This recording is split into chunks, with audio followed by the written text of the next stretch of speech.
Tonight, there is no rush. There is no list waiting. No decision that must be made. There is only a quiet street, and at the end of it, a library. It stands a little apart from the other buildings, not because it wishes to, but because that is simply where it was built. Its stone steps are shallow and wide, worn gently by decades of unhurried footsteps. The brass handles on the doors are polished, though no one seems to polish them. They simply remain that way. Inside, the lights are low, not dim, not dramatic, just softly aware. The library does not close at night. It merely grows quieter. Behind its tall front windows, rows of books rest in patient lines. Their spines face outward, calm and orderly. Most of the time, the books remember exactly who they are. They remember their titles. They remember their chapters. They remember the first sentence they ever held. But occasionally, without warning, a book forgets. Not everything, just something small at first. A subtitle, a middle chapter, the name of a minor character. It begins subtly. A cookbook may pause mid-recipe, uncertain whether it prefers salt or sugar. A detective novel might hesitate, no longer entirely certain who committed the crime, though it remains confident that someone did. The library is prepared for this. It always has been.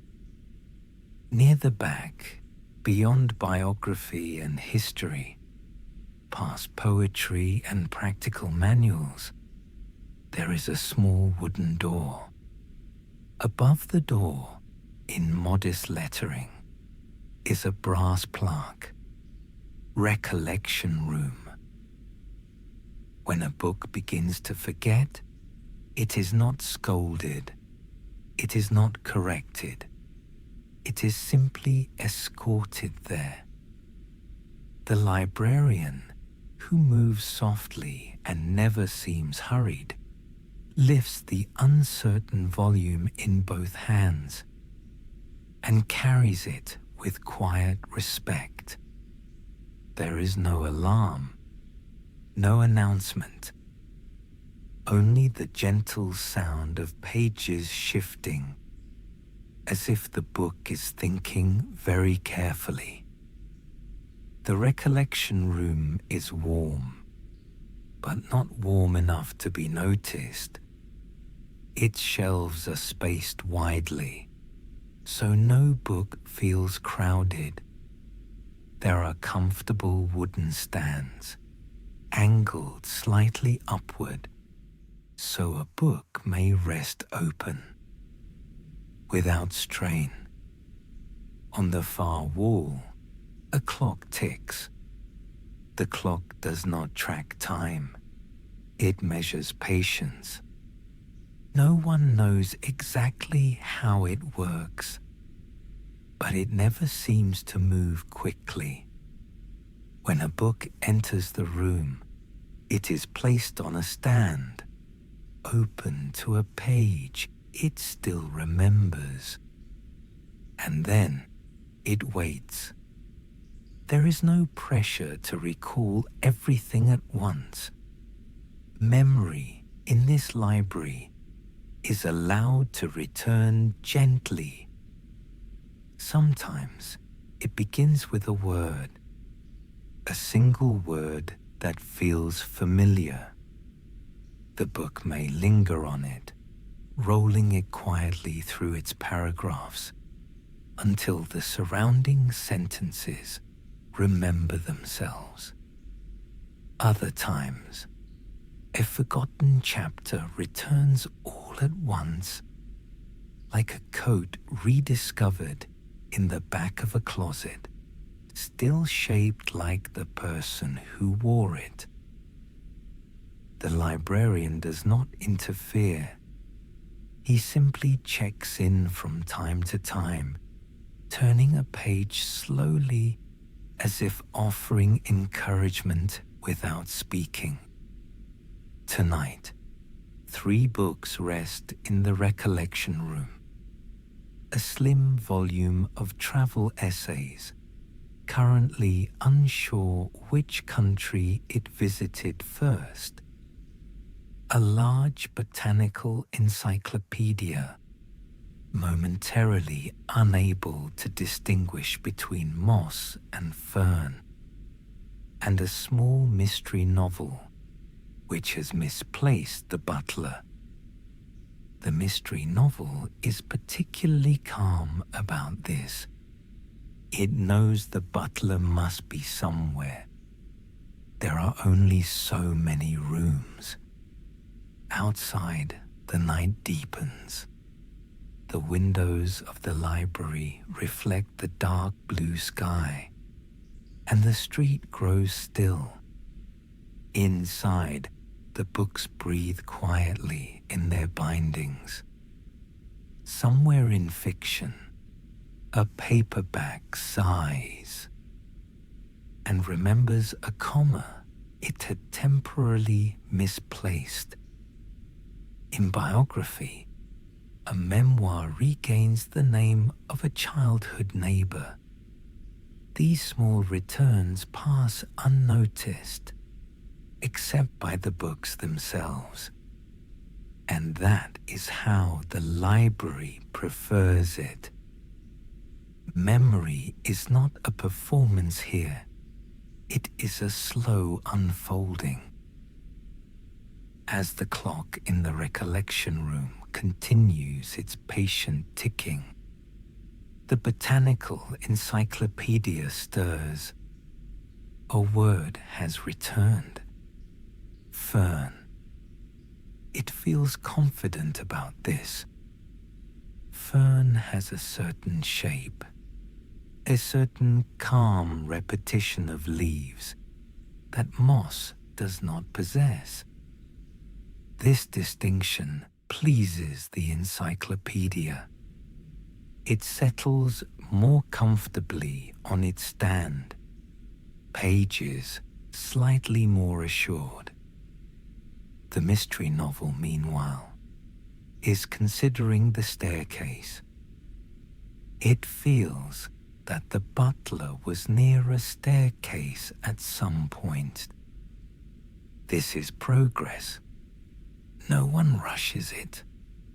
The library has all night, and then all of tomorrow, and then as many tomorrows as are required, because in this place, forgetting is not a failure. It is simply the beginning of remembering. The librarian walks once more through the dim aisles, hands folded loosely behind his back. He pauses at a shelf of atlases, which are currently quite certain of their continents. He nods approvingly. Near the entrance, a book of proverbs hums quietly to itself, satisfied with its collection of sayings. The doors remain closed, but never locked. The library trusts that what belongs inside stays, and what leaves will eventually return, even if it forgets the way for a little while.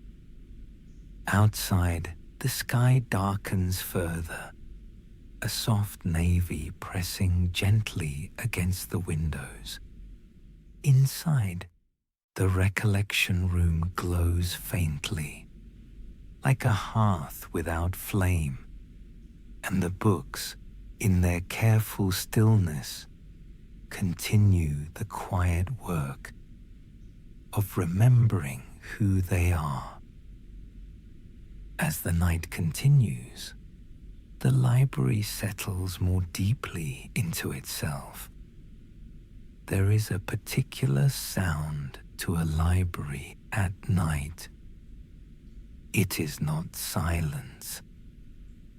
Silence is too sharp a word. This is something softer.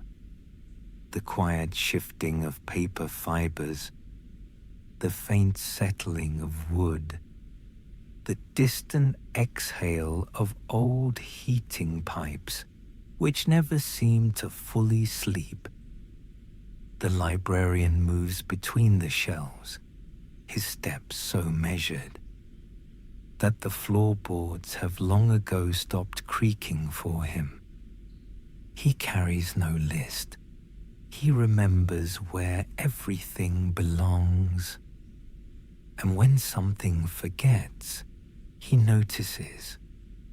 Near the tall windows, a row of dictionaries stands with dignified posture. They are rarely uncertain. They have definitions to uphold. Still, one of them has been feeling slightly unsure about serendipity. It remembers that it is pleasant. It remembers that it is unexpected. But it cannot quite recall whether it must be fortunate as well. This troubles it gently. It clears its pages very quietly. The librarian pauses beside it.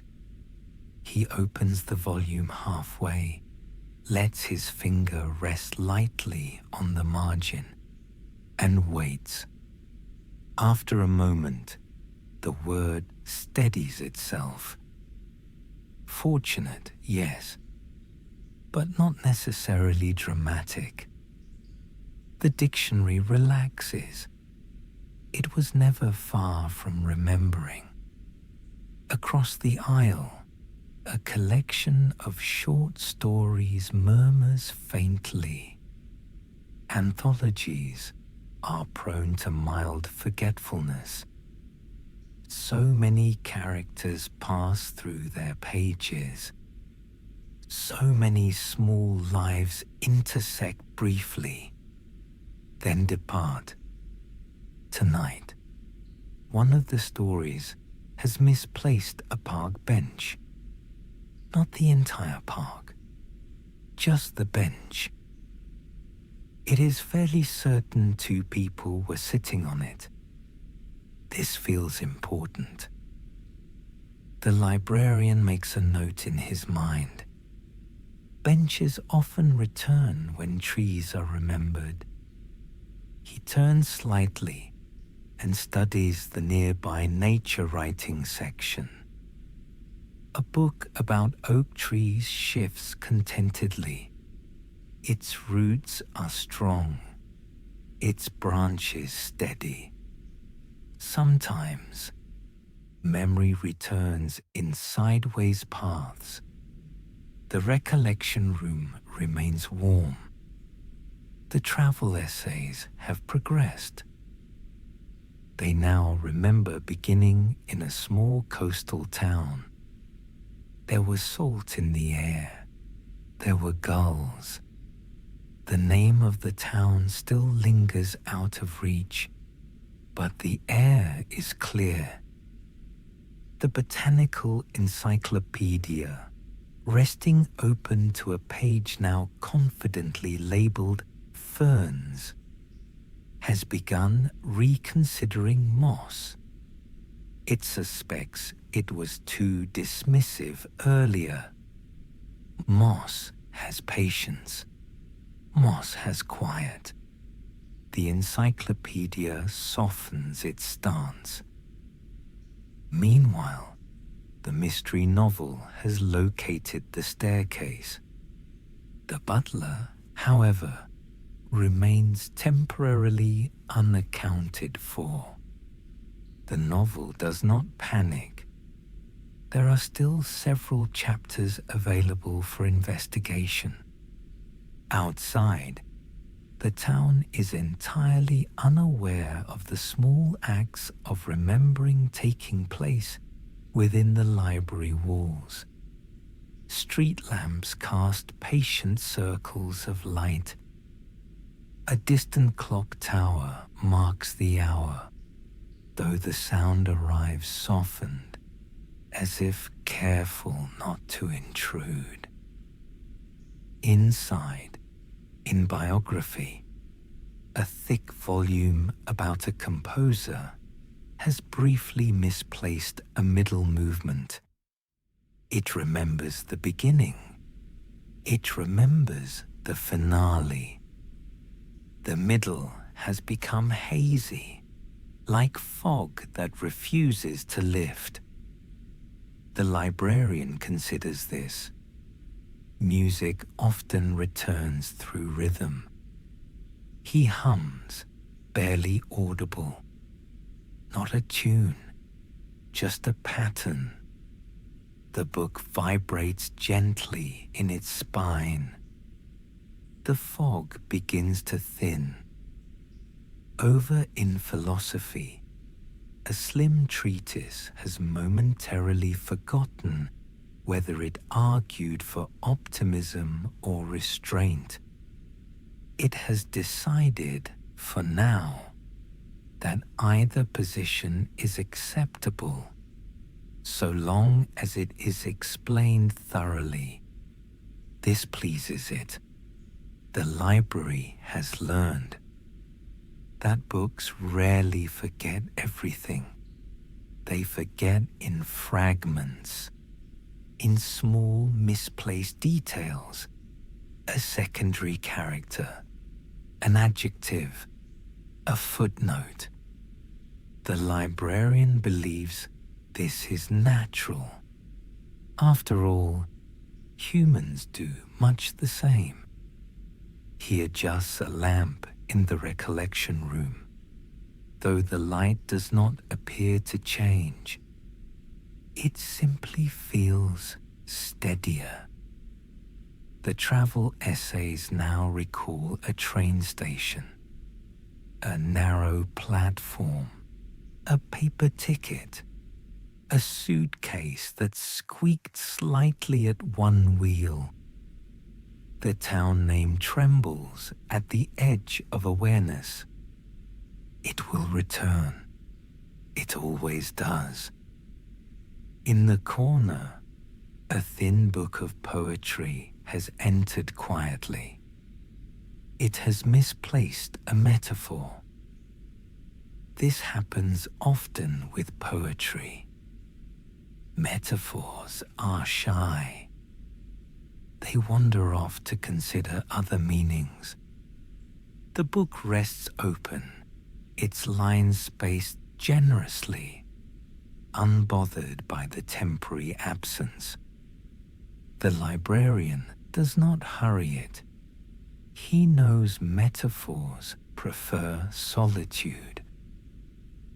The clock in the recollection room ticks once more. Patience measured, not time. The mystery novel is now certain the butler wore sensible shoes. This feels promising. Elsewhere, a cookbook has regained confidence in time. It had briefly confused it with rosemary, which embarrassed it slightly. But no one noticed. No one here keeps score. Near the entrance, the Proverbs book shifts again, recalling one it had misplaced earlier. A quiet place restores what noise unsettles. It feels pleased with this, though it cannot remember who first wrote it. This does not seem urgent. The librarian moves toward the tall arched windows. He looks out at the street. The night is deep now, the sky a darker blue, almost velvet. He turns back, surveying the aisles.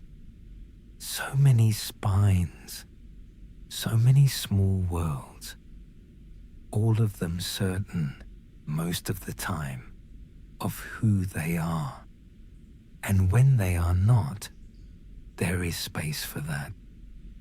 In this library, forgetting is not dramatic. It is not loud. It is a pause, a small stillness, a page held open, waiting for a word to return. And somewhere, in the recollection room, a faint memory stirs again.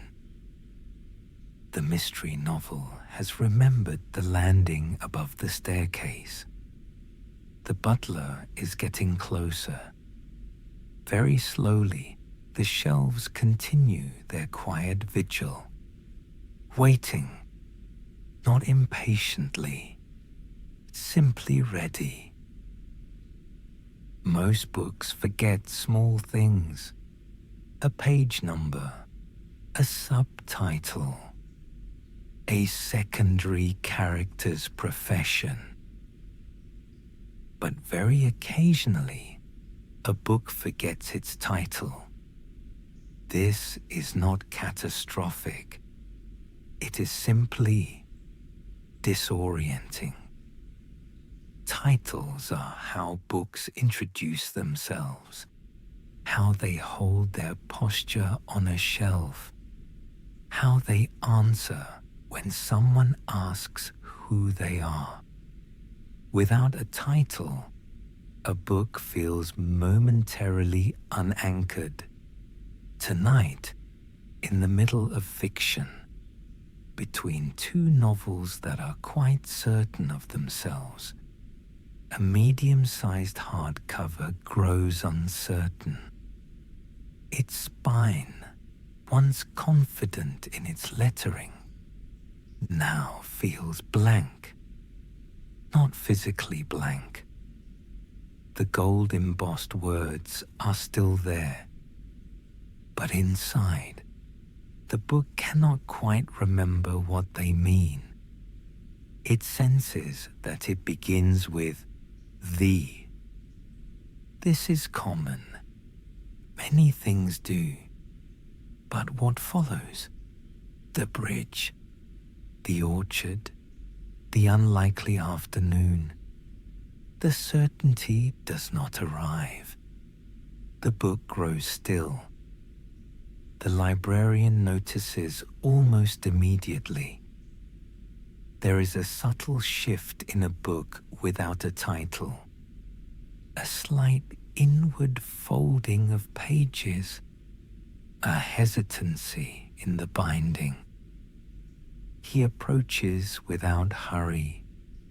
He removes the book from the shelf and holds it carefully, as if it were fragile glass. He reads the spine. He does not speak the words aloud. Titles prefer to return on their own. Instead, he carries it to the recollection room. The other books make space. They are accustomed to this possibility. The titleless book is placed on a stand. It opens at random. The first sentence is intact. That is good. First sentences are strong anchors. It reads, "It was the sort of morning that pretended to be ordinary." This feels promising. The book studies the sentence. It does remember mornings. It remembers ordinary things that are not quite what they seem. It remembers a small town, perhaps near water. The librarian adjusts the lamp slightly, not brighter, just steadier. The clock ticks. Patience. Across the room, the travel essays have finally recalled the name of the coastal town. It arrives quietly, like a wave that does not crash. The name settles back into place. The essays exhale in relief. The botanical encyclopedia has now reconciled moss and fern entirely. It has decided that comparison is unnecessary. Each plant is sufficient on its own. This pleases it greatly, but the titleless book remains uncertain. It turns a page. Chapter 2. There is a baker. There is a bridge. There is a small misunderstanding involving a letter.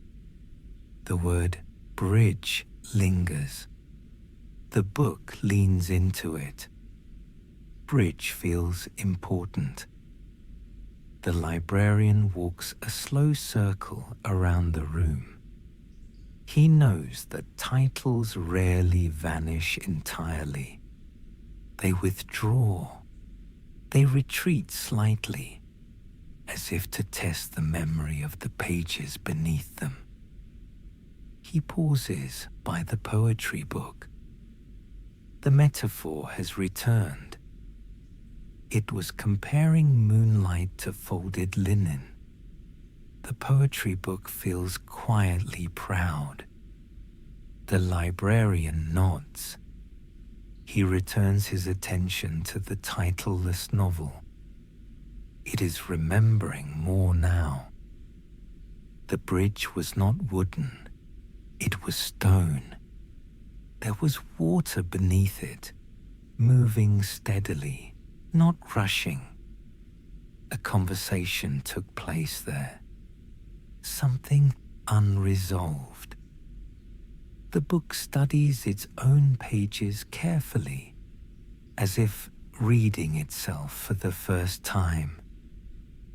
On the shelf outside the recollection room, the neighboring novels stand patiently.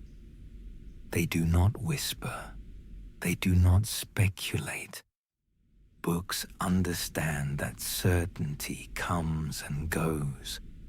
Even encyclopedias, even dictionaries, even thick histories with dates firmly printed in ink. The titleless book turns another page. There is a description of the bridge in evening light. Golden reflections on slow water. The baker walking home with flour on his sleeve. The misunderstanding about the letter beginning to unravel. The word orchard appears. The orchard was near the bridge. The book feels something align. Bridge, orchard. It does not rush.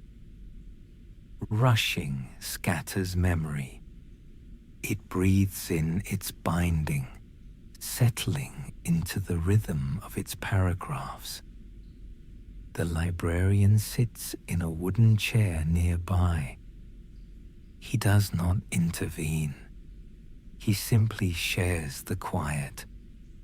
Outside, the town remains still. The street lamps hum softly. The windows glow. A stray breeze brushes the library's stone exterior. Inside, the clock continues its steady measurement of patience. The title begins to form. Not fully, but almost. It starts with the yes. Then the Stonebridge Orchard. The words arrive gently, without fanfare. The book feels its spine steady. Its lettering warms slightly in its memory. The librarian smiles, barely. He does not confirm it aloud. The book knows. It rests more confidently on its stand. Titles are not identities, but they are helpful companions. Around the room, other books continue their small acts of remembering. The mystery novel has located the butler. He was indeed near the staircase, holding a tray with remarkable balance. The cookbook has regained certainty about time entirely. The philosophy treatise has decided that optimism and restraint can coexist. The recollection room glows softly. The titleless book closes gently, its name secure once more. The librarian rises, lifting it carefully. He returns it to its place between the two patient novels. They make space without comment. The gold letters on its spine gleam faintly in the low light. Nothing appears different, but inside, everything feels aligned again. The library absorbs this quiet success without celebration. There is no announcement, no applause, just the steady return of certainty and the soft knowledge that forgetting even something as large as a title is never permanent here, only paused. The librarian walks once more through the aisles. He adjusts a single book that leans slightly.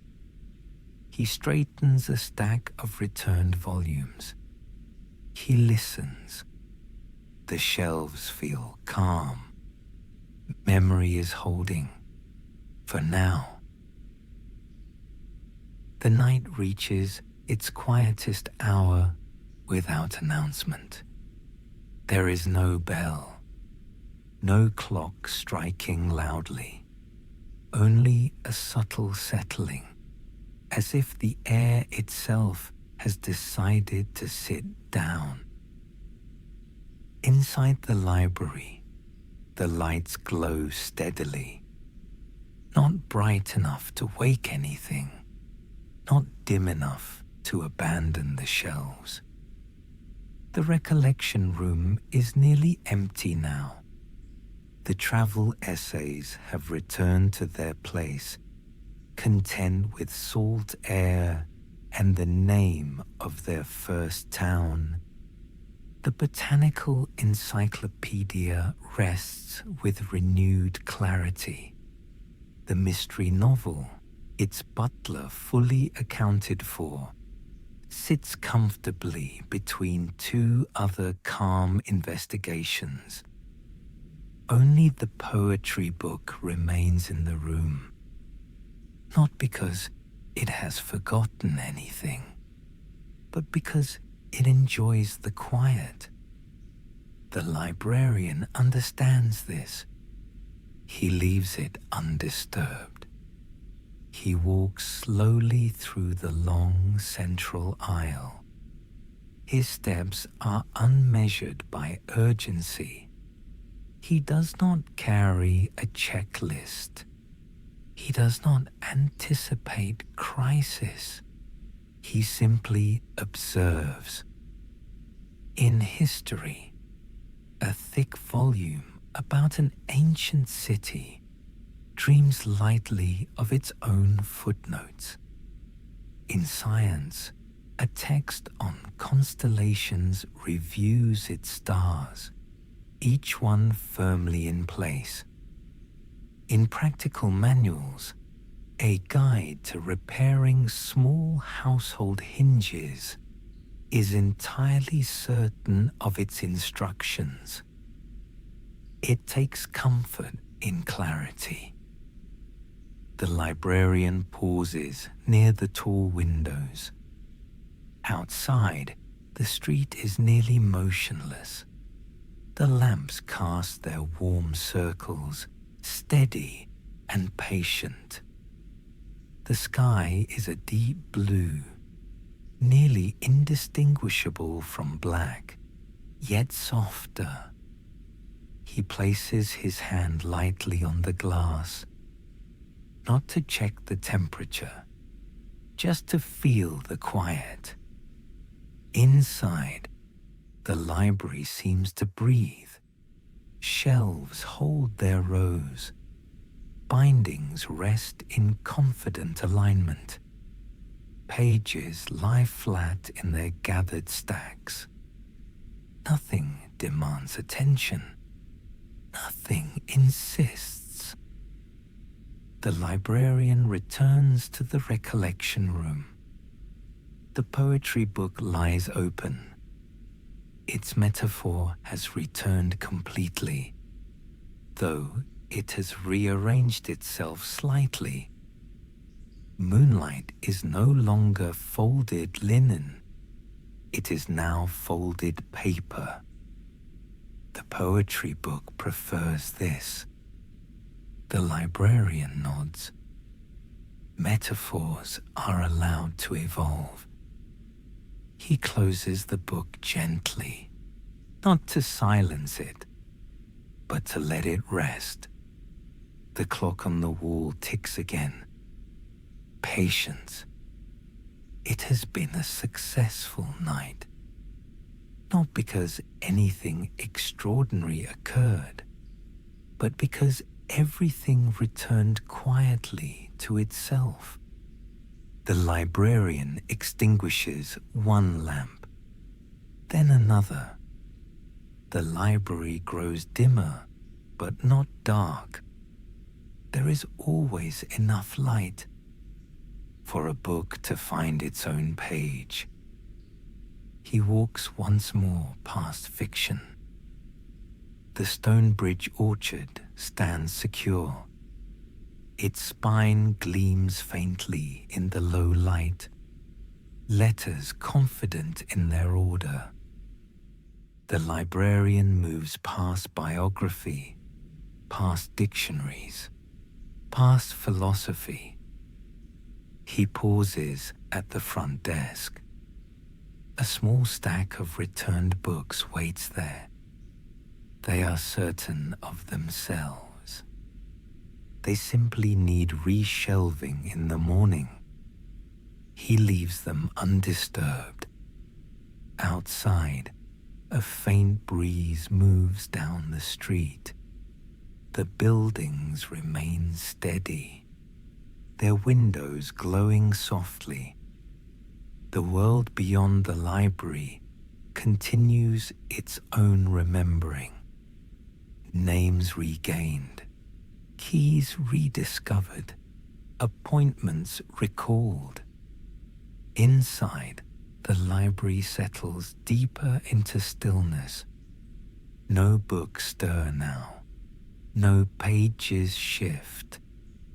Memory is resting. And in that resting, it strengthens. The librarian walks toward the door. He does not lock it.